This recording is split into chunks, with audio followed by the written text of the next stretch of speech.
Next question करते हैं। Susceptibility of magnesium at 300 kelvin is 1.2 into 10⁻⁵ और पूछ रहे हैं वो टेम्परेचर आपको बताना है जिस पे ससेप्टिबिलिटी 1.8 इंटू 10⁻⁵ हो। ठीक, तो ससेप्टिबिलिटी बढ़ रही है तो टेम्परेचर कम हो रहा होगा। तो पहले 300 केल्विन था तो 300 से कम होना चाहिए, तो ये 450 और 375 तो बनेगा नहीं, 200 केल्विन हो सकता है। अब सॉल्व कैसे करेंगे? सॉल्व करने का मेथड होगा कि ससेप्टिबिलिटी जो होती है इन्वर्सली प्रोपोर्शनल होती है टेम्परेचर के, यानी Chi1/Chi2 जो है वो होगा आपका T2/T1। सारी वैल्यू डाल देते हैं। Chi1 कितना दिया तो 1.5 वो सॉरी 1.2 इंटू 10⁻⁵ अपॉन Chi2 कितना दिया तो 1.8 into 10⁻⁵ is equal to T2 आपको निकालना है और T1 आपको दिया हुआ है 300 केल्विन। तो ये -5 ये कैंसिल आउट हो जाएगा, ये पॉइंट से पॉइंट खत्म हो जाएगा, 6 से कैंसिल करेंगे ये 2 टाइम्स जाएगा, ये 3 टाइम्स जाएगा और 3 से इधर कैंसिल करेंगे तो 100। तो ये जो टेम्परेचर आया T2 वो 200 केल्विन आ गया। So your answer is B part.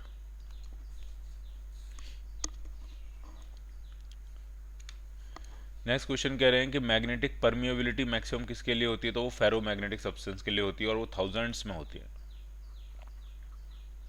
If a diamagnetic solution is poured in a U-tube and one arm of this U-tube placed between poles of a strong magnet with its meniscus in line with the field, then the level of the solution will fall।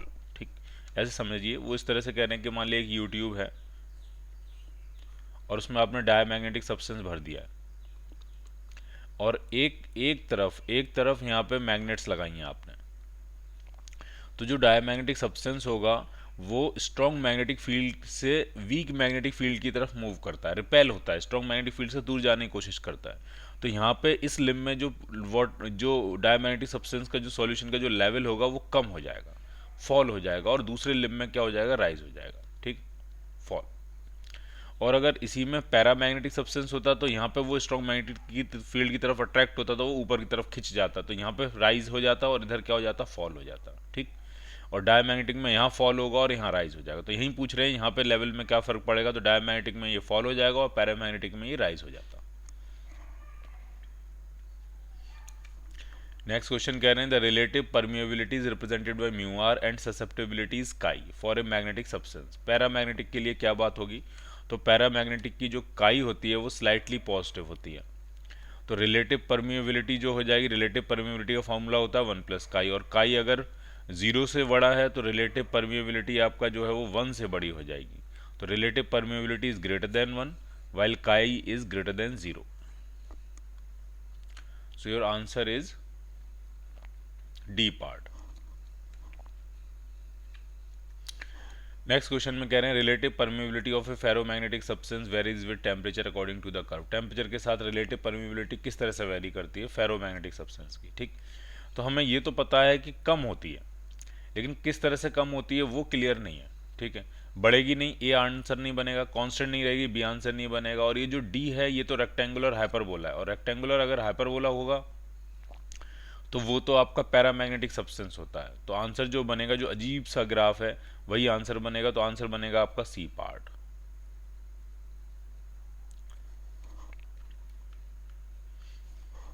If the angular moment of an electron is J then the magnitude of the magnetic moment. तो एक सीधी सी बात है, electron अगर घूम रहा है तो magnetic moment और एंगुलर मोमेंटम का जो रेशियो होता है वो Q/2m होता है। कोई भी चार्ज पार्टिकल घूम रहा है, कोई भी यूनिफॉर्मली चार्ज बॉडी घूम रही है। ठीक है, यूनिफॉर्मली चार्ज बॉडी कहने का मतलब मेरा ये है कि जिस तरह से उस बॉडी के अंदर मास डिस्ट्रीब्यूटेड है उसी तरह से अगर उस बॉडी के अंदर चार्ज डिस्ट्रीब्यूटेड हो तो उसमें हमेशा एंगुलर मोमेंट, मैग्नेटिक मोमेंट और एंगुलर मोमेंटम का रेशियो हमेशा Q/2m होगा।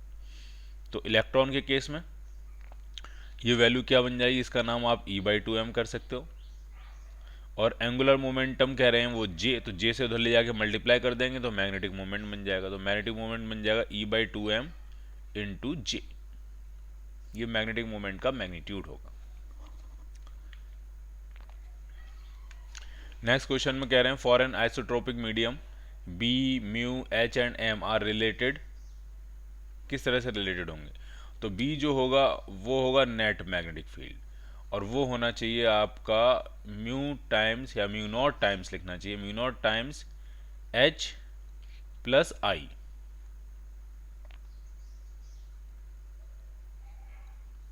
आई, ठीक। तो ये फॉर्मूला होता है किसी भी मीडियम के अंदर। जो नेट मैग्नेटिक फील्ड होता है उसमें दो कंट्रीब्यूशन होते हैं, एक तो एक्सटर्नल फील्ड का कंट्रीब्यूशन होता है, तो वो तो हो गया mu naught H.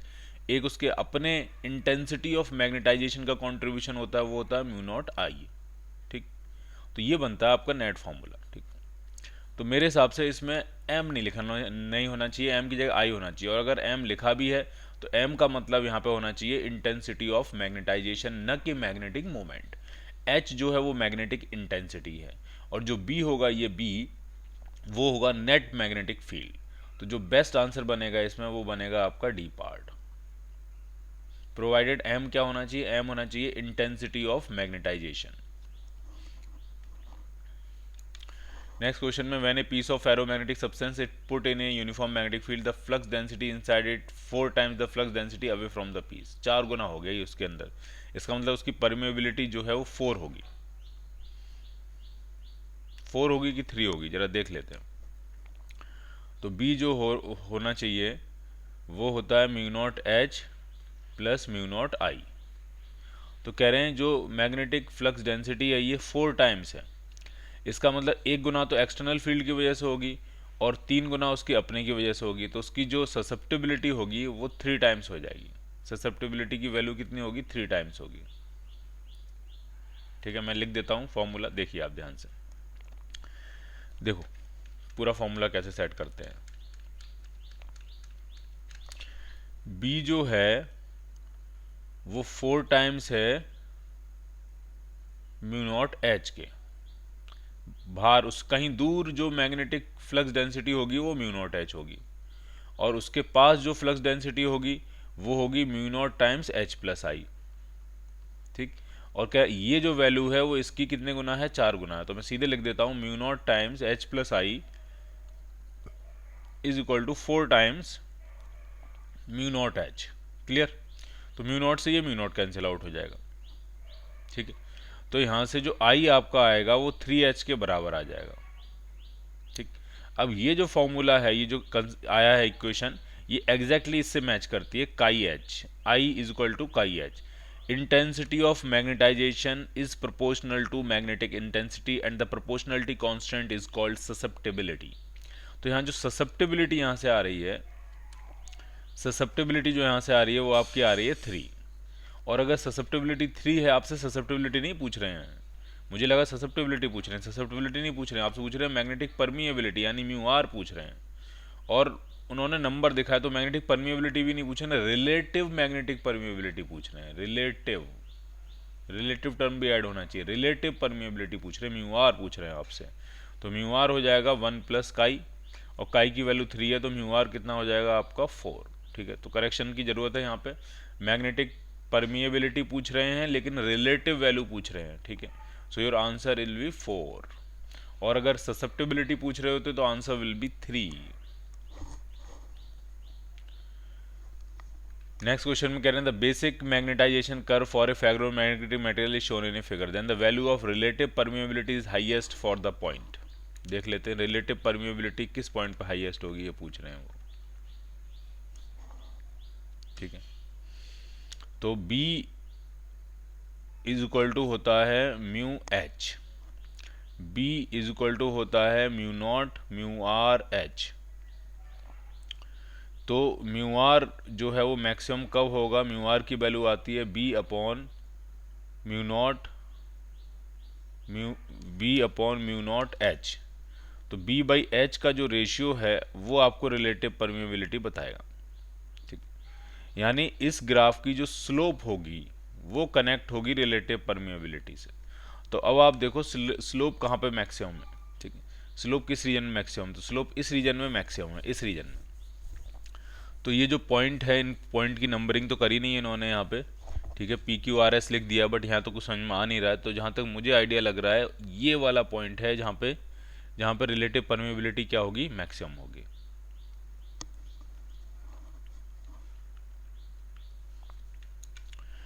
If the magnetic dipole moment of an atom of diamagnetic material, paramagnetic material and ferromagnetic material donated by, ये magnetic dipole moment दिया किसी एटम का, तो ये तो पक्का है कि डायमैग्नेटिक का मैग्नेटिक डायपोल मोमेंट जीरो होता है। डायमैग्नेटिक के पास कोई मैग्नेटिक डायपोल मोमेंट नहीं होता, वो जीरो होता है। जबकि पैरामैग्नेटिक के पास और फेरोमैग्नेटिक सब्सटेंस के पास अपने अपने मैग्नेटिक डायपोल मोमेंट होते हैं, परमानेंट मैग्नेटिक डायपोल मोमेंट होता है, तो इन दोनों का जीरो नहीं होगा। तो क्या आंसर बनेगा? डायमैग्नेटिज्म का तो जीरो होगा और पैरा और फेरो का जीरो नहीं होगा, तो आंसर सी पार्ट सही लग रहा है। डाय का जीरो है, पैरा का जीरो नहीं है।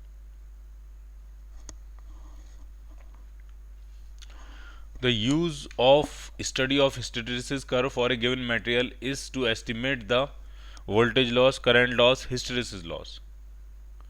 ठीक है, वोल्टेज लॉस करंट लॉस तो क्लियर है नहीं मुझे, हिस्टेरिसिस लॉस तो पक्का है कि अगर जो हिस्टेरिसिस लूप होता है तो उसके अंदर जो हिस्टेरिसिस लूप होता है किस किस के बीच में होता है? वो होता है मैग्नेटिक इंटेंसिटी और इंटेंसिटी ऑफ मैग्नेटाइजेशन के बीच में।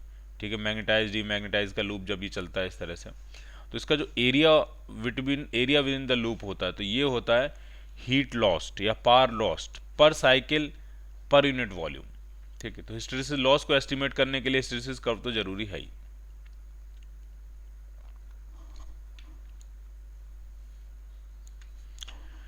नेक्स्ट क्वेश्चन कह रहे हैं which of the following statement is incorrect about the hysteresis. Which of the following statement is incorrect about the hysteresis. This effect is common to all ferromagnetic substance. बिल्कुल ठीक कह रहे हैं, फेरोमैग्नेटिक के लिए ही होता है ये hysteresis curve. The hysteresis loop area is proportional to the thermal energy developed per unit volume per cycle. Per cycle भी लिखते तो अच्छा होता है यहाँ पे, ठीक है, लेकिन पर यूनिट वॉल्यूम भी चल जाएगा, ये भी सही है, ये भी सही है। The hysteresis loop area is independent. Independent नहीं होता, यही गलत है, और गलत ही आपसे पूछा गया तो यही आंसर बन जाएगा, सी पार्ट आपका आंसर बन जाएगा। और the shape of the hysteresis loop is characteristic of the material. बिल्कुल सही कह रहे हैं, मटेरियल की प्रॉपर्टी होता है किस तरह का हिस्टेरिसिस लूप है। सॉफ्ट आयरन के लिए कोई और शेप आती है, स्टील के लिए कोई और शेप आती है, इस तरह की सिचुएशन है। नेक्स्ट क्वेश्चन कह रहे हैं कि हिस्टेरिसिस लूप दिया हुआ है और पूछ रहे हैं टेम्पररी मैग्नेट बनानी है, मतलब इलेक्ट्रोमैग्नेट बनानी है। तो इलेक्ट्रोमैग्नेट के लिए हम कोर्सिविटी पे फोकस करते हैं, कोर्सिविटी कम से कम होनी चाहिए। अब आप इन चारों ग्राफ में आपको ये देखना है कोर्सिविटी किस में कम से कम है, तो ये बी, सी और डी तो होंगे नहीं। अब ए और बी में है, तो ए और बी बहुत ही क्लोज बना दिया उन्होंने, ठीक है। इसमें ये देखना पड़ेगा कोर्सिविटी। कोर्सिविटी आपको समझ में आती होगी, ये जो लेंथ होती है, ये वाली लेंथ, ये एच की कितनी अपोजिट डायरेक्शन में मिनिमम वैल्यू लगाएं ताकि रिटेंटिविटी खत्म हो जाए, ये देखना है इसमें और इसमें। तो आप अपने हिसाब से देख लेना, जिसमें ये कम होगा वही हमें चाहिए।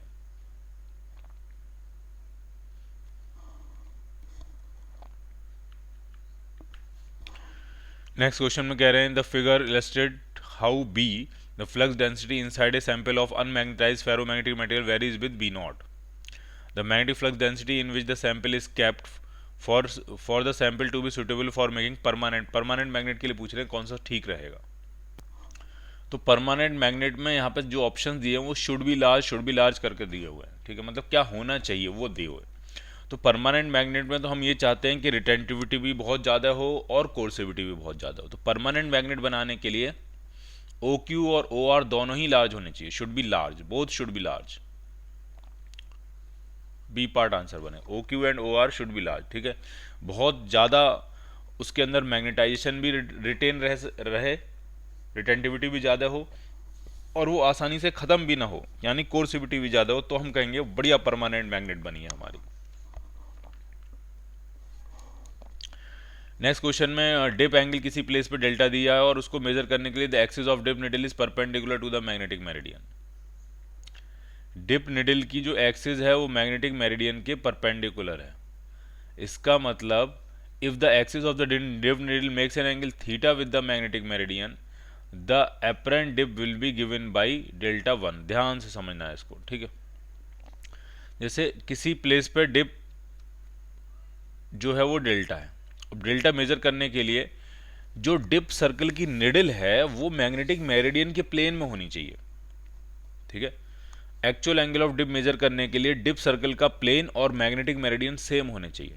तो डिप सर्कल की निडल जो है वो मैग्नेटिक मेरिडियन में होनी चाहिए, तो डिप सर्कल की निडल की एक्सिस तो मैग्नेटिक मेरिडियन के परपेंडिकुलर हो जाएगी। तो बिल्कुल ठीक कह रहे हैं वो, ठीक है, कि डिप निडल होनी चाहिए मैग्नेटिक मेरिडियन में, तो डिप निडल की जो एक्सिस होगी जिसके अबाउट वो घूम रही होगी, ठीक है, जो वो मैग्नेटिक मेरिडियन की क्या होनी चाहिए, परपेंडिकुलर होनी चाहिए। ठीक है, जैसे अगर हम डायग्राम बनाएं तो कुछ इस तरह की सिचुएशन है।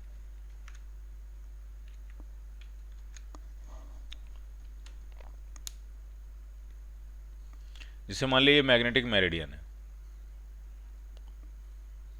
और हमें निडल जो है वो इसी प्लेन में रखनी है, इसी वर्टिकल प्लेन में सेट करनी है इस तरह से। तो इसकी एक्सिस कहाँ होगी, तो ये होगी इसकी एक्सिस। तो ये अगर मैग्नेटिक मेरिडियन है, एक्चुअल एंगल ऑफ डिप निकालना चाहते हो तो डिप निडल को हम मैग्नेटिक मेरिडियन में रखेंगे, बट उसकी ये जो एक्सिस होगी ये सरफेस के क्या हो जाएगी, परपेंडिकुलर हो जाएगी। तो बिल्कुल ठीक कह रहे हैं, ठीक, उसमें एंगल ऑफ डिप आपको मिलेगा डेल्टा। अब कह रहे हैं कि डिप निडल की एक्सिस मैग्नेटिक मेरिडियन के साथ थीटा एंगल बनाती है। तो डिप निडल की एक्सिस अगर मैग्नेटिक मेरिडियन के साथ थीटा एंगल बनाती है तो डिप निडल का प्लेन मैग्नेटिक मेरिडियन के साथ 90 माइनस थीटा एंगल बनाएगा। तो यही सबसे जरूरी बात है। तो अब जो जिस प्लेन में वो है वो प्लेन मैग्नेटिक मेरिडियन के साथ 90 माइनस थीटा एंगल बना रहा है और वहां पे एपरेंट एंगल ऑफ डिप दिया आपको डेल्टा 1, और यही पूछ रहे हैं डेल्टा 1 कितना होगा। तो डेल्टा 1 का फॉर्मूला होगा tan delta 1 apparent angle of dip is equal to actual angle of dip upon cos alpha, और एल्फा होता है दोनों प्लेन्स के बीच का एंगल। तो वो यहाँ पे थीटा नहीं है, वो यहाँ पे पाई माइनस थीटा, और कॉस पाई माइनस थीटा होता है साइन थीटा, और साइन थीटा ऊपर जाएगा तो कोसेक थीटा बन जाएगा। तो आंसर बनेगा आपका tan डेल्टा कोसेक थीटा। बहुत जरूरी क्वेश्चन है ये, इसमें कंफ्यूज होने का चांस बस यही है कि आप थीटा को डायरेक्ट पुट कर दो। ठीक, नेक्स्ट क्वेश्चन में कह रहे हैं द मैग्नेट है, लेंथ 14 सेंटीमीटर है, मैग्नेटिक मोमेंट म्यू है, is broken into two parts 6 centimetre and 8 centimetre, they are put at right angle to each other with opposite poles together, the magnetic dipole moment combination का कितना होगा वो पूछ रहे हैं। ठीक है, तो सीधी बात है 14 सेंटीमीटर अगर लेंथ है और मैग्नेटिक मोमेंट म्यू है तो 1 सेंटीमीटर लेंथ का मैग्नेटिक मोमेंट कितना हो जाएगा, म्यू बाई 14। तो 6 सेंटीमीटर वाले का कितना हो जाएगा, तो हो जाएगा 6 म्यू बाई 14, और 8 सेंटीमीटर वाले का कितना हो जाएगा, तो हो जाएगा 8 म्यू बाई 14। और इन दोनों को 90 डिग्री पर रखा हुआ है तो नेट मैग्नेटिक मोमेंट बनेगा अंडर रूट ऑफ 6 बाई 14 का स्क्वायर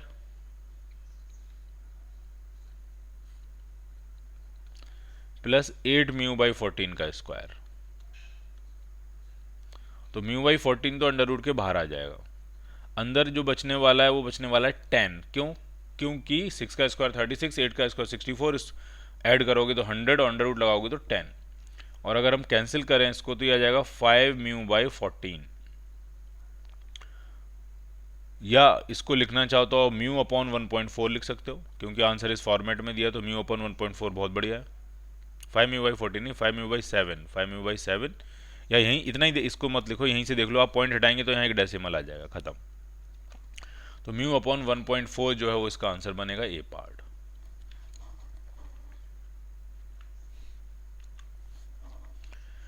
एक थिन मैग्नेटिक निडल है, ऑसिलेट कर रही है मैग्नेटिक प्लेन में, विद टाइम पीरियड दिया है आपको 2 seconds. If the needle is broken into 4 equal parts perpendicular to its length, time period कितना हो जाएगा। तो अगर 4 बराबर हिस्सों में आपने निडल को तोड़ दिया इस तरह से, मैग्नेट को इस तरह से, तो टाइम पीरियड t/4 हो जाएगा। तो 2 सेकेंड अपॉन 4 करेंगे तो 0.5 सेकेंड आ जाएगा। नेक्स्ट क्वेश्चन में कह रहे हैं वायर है, उसकी लेंथ l है, उसको सर्कुलर कॉइल की फॉर्मेट में बाइंड कर दिया हमने, करंट आई फ्लो करा रहे हैं, यूनिफॉर्म मैग्नेटिक फील्ड में रखी है कॉइल, और मैक्सिमम टॉर्क पूछ रहे हैं कितना होगा। ठीक है, तो सबसे पहले हम रेडियस निकालेंगे।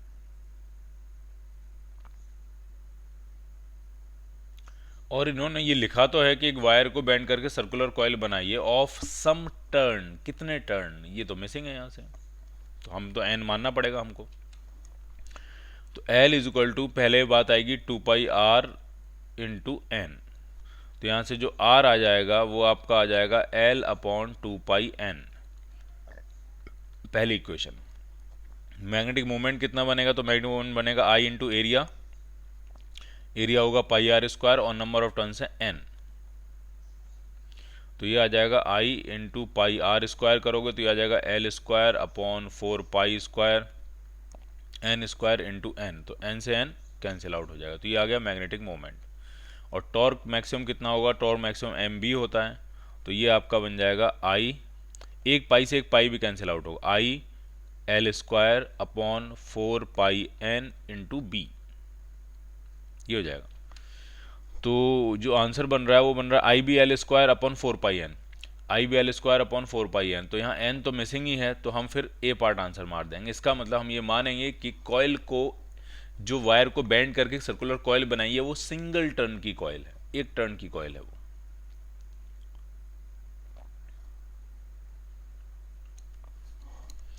नेक्स्ट क्वेश्चन में कह रहे हैं स्मॉल कॉइल है, नंबर ऑफ टर्न्स दिए हैं, is mounted on one end is balance of a balance beam and introduced between the poles of an electromagnet as shown in a figure। देख लेंगे क्या है फिगर। एरिया दिया है आपको, बैलेंस बीम की लेंथ दी हुई है, और कह रहे हैं कुछ करंट पास करनी पड़ रही है इक्विलिब्रियम को रिस्टोर करने के लिए। नहीं, कुछ इक्विलिब्रियम है पहले से। When there is no current the coil is balanced in its equilibrium, ठीक है। फिर जब करंट फ्लो करा रहे हैं तो एक्स्ट्रा वेट रखना पड़ रहा है 60 mg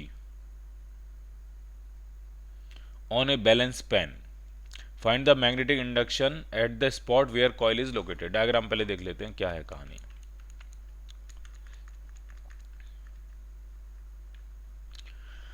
ओके, इस तरह से है कहानी, ठीक है। जैसे कि यहाँ पे कुछ वेट होगा, पहले से ये बैलेंस्ड है, ठीक है। जैसे ही आपने करंट फ्लो कराई, ठीक है, तो मैग्नेटिक फील्ड है नीचे की तरफ, मैग्नेटिक मोमेंट इस तरफ है, सब कुछ दिया उन्होंने। तो जब आप एम क्रॉस बी करोगे तो टॉर्क बाहर की तरफ आएगा।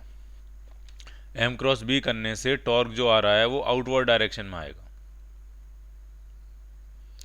आउटवर्ड डायरेक्शन का मतलब है, आउटवर्ड डायरेक्शन का मतलब है कि सिस्टम एंटी क्लॉकवाइज घूमने की कोशिश करेगा, मतलब ये नीचे जाने की कोशिश करेगा। और नीचे जाने की कोशिश करेगा तो उसको बैलेंस करने के लिए यहाँ पे एक्स्ट्रा वेट रखना पड़ेगा ताकि ये बैलेंस हो जाए, ठीक। तो इधर से लगने वाला एक्स्ट्रा टॉर्क जो होगा, वो इधर से लगने वाला जो भी एक्स्ट्रा वेट है आपका एम डैश जी, मैं लिख देता हूँ इसको, इनटू परपेंडिकुलर लेंथ एल से बैलेंस हो जाएगा। और टॉर्क की वैल्यू कितनी होगी, तो टॉर्क की वैल्यू हो जाएगी एन आई ए इंटू बी। और ये किससे बैलेंस हो जाएगा, एक्स्ट्रा वेट एम डैश जी इंटू एल से बैलेंस हो जाएगा। और मुझे लगता है सब कुछ दिया हुआ है आपको, ठीक है। और आपको सारी वैल्यू डालनी है, मैग्नेटिक फील्ड की आपको आंसर मिल जाएगा।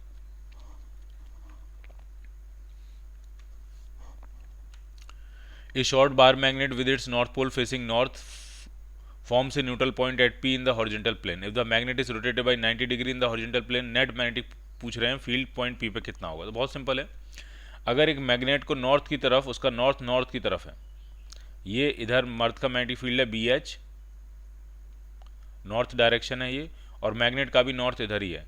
तो ये तो पक्का है कि एक्सियल पोजीशन पे तो न्यूट्रल पॉइंट मिलेगा नहीं आपको, क्योंकि यहाँ तो दोनों मैग्नेट फील्ड जो है वो ऐड हो जाएंगे, BH भी इधर होगा और मैग्नेट का भी इधर होगा। तो कहाँ मिलेगा, इक्वेटोरियल पोजीशन पे मिलेगा। BH तो होगा इस डायरेक्शन में, और अर्थ का मैग्नेट फील्ड हो जाएगा इस डायरेक्शन में। कितना, सॉरी अर्थ का नहीं, इस मैग्नेट का कितना होगा मैग्नेट का, तो हो जाएगा mu naught upon 4π m upon r cube. और ये दोनों कैंसिल करेंगे, ये न्यूट्रल पॉइंट हो जाएगा, ठीक। अब क्वेश्चन में ये कह रहे हैं कि अगर हम मैग्नेट को 90 डिग्री घुमा दें, ठीक है, तो दूसरा डायग्राम बना लेते हैं यहाँ पे।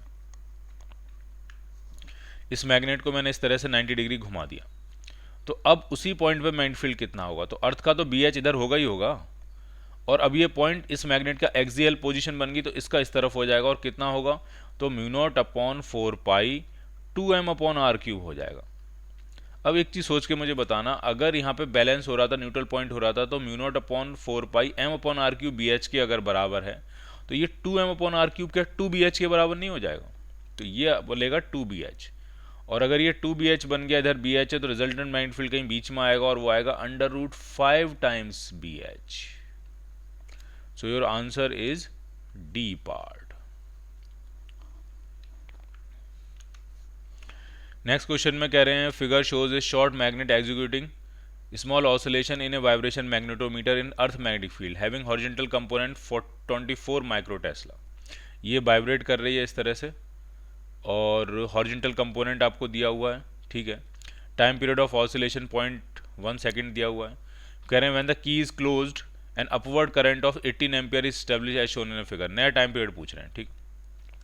तो जैसे ही आप इस की को क्लोज करोगे, अपवर्ड जो करंट आ जाएगी, और वो अपवर्ड करंट जो होगी वो इस जगह जो है बाहर की तरफ मैग्नेटिक फील्ड क्रिएट करेगी,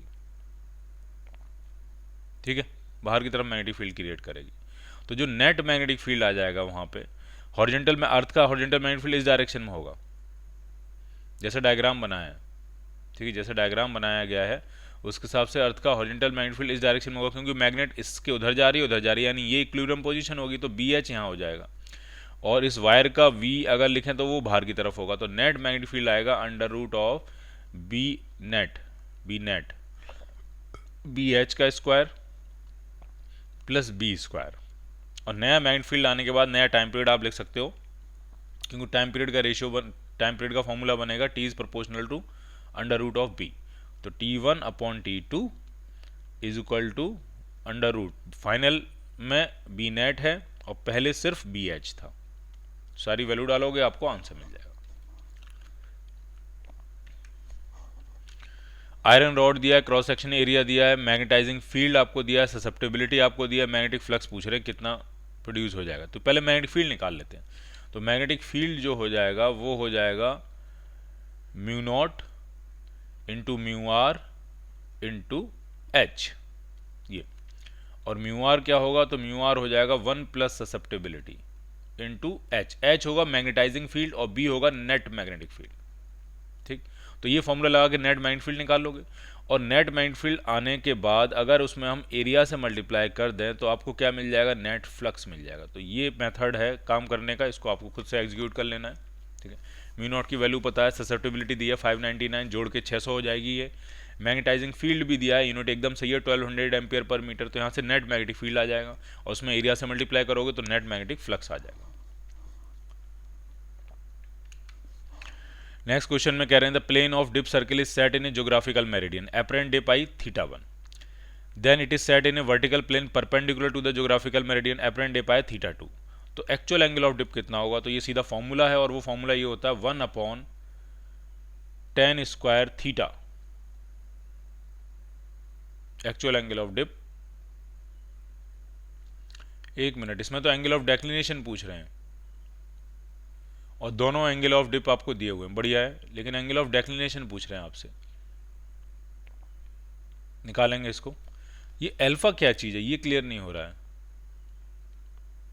क्या यही एंगल ऑफ डेक्लिनेशन है, यही होगा फिर, ठीक है। ये थीटा जो है वही अल्फा, तो यहाँ अल्फा ही कर लेते हैं, यही एंगल ऑफ डेक्लिनेशन है, ठीक है। तो बनाते हैं फिर इसको, डायग्राम बनाए करेंगे इसको। तो ये था मान लिया आपका मैग्नेटिक मेरिडियन, और इधर मान लिया है आपका ज्योग्राफिकल मेरिडियन, ये ज्योग्राफिकल मेरिडियन है,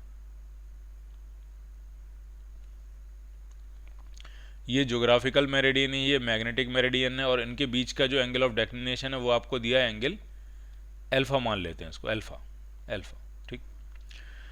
तो सब यहाँ इस ज्योग्राफिकल मेरिडियन में एंगल ऑफ डिप θ1 है और इसके परपेंडिकुलर प्लेन में जो एंगल ऑफ डिप है वो θ2 है। तो इक्वेशन बनाते हैं फिर हम इनकी। तो एक्चुअल एंगल ऑफ डिप मान लिया लेट से थीटा है, ठीक है। तो पहला फॉर्मूला बनेगा एपरेंट एंगल ऑफ डिप का tan θ1 is equal to actual angle of dip tan theta upon cos, और ये वो एंगल होता है जो मैग्नेटिक मेरिडियन और उस वर्टिकल प्लेन के बीच में होता है, जो कि यहाँ पे क्या है अल्फा है, तो ये बनेगा कॉस अल्फा, और अल्फा यहाँ पे एंगल ऑफ डेक्लिनेशन है। अगर इस प्लेन के लिए लिखें इक्वेशन θ2 के लिए, तो tan θ2 इज इक्वल टू बन जाएगा tan थीटा अपॉन कॉस, और इस प्लेन और मैग्नेटिक मेरिडियन के बीच में एंगल 90 माइनस थीटा हो जाएगा, क्योंकि ये टोटल एंगल आपको 90 बताया गया है ना। तो ये अगर एंगल अल्फा है तो ये हो जाएगा 90 minus alpha, 90 minus alpha, π/2 minus alpha. तो cos π/2 माइनस अल्फा बन जाएगा साइन अल्फा, तो tan theta upon sine alpha. अब इक्वेशन में tan थीटा नहीं पता, तो दोनों इक्वेशंस को डिवाइड कर लेते हैं। तो tan θ1 अपॉन tan θ2 जब आप करोगे तो tan थीटा कट जाएगा, और मुझे ऐसा लगता है ये tan अल्फा बन जाएगा, तो ये रिलेशन आ जाएगा। तो अल्फा कितना आ जाएगा, tan इनवर्स tan अल्फा कितना आ जाएगा, tan अल्फा आ जाएगा tan θ1 upon tan θ2। So your answer will be C part.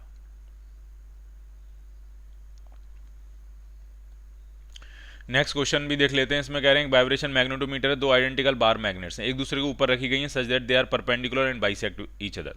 तो परपेंडिकुलर एंड बाइसेक्ट है तो एम नेट तो हो जाएगा m√2, और आई नेट जो हो जाएगा वो 2i हो जाएगा, ठीक है। तो आप देख लेना जो आंसर मिलेगा मैच कर जाएगा।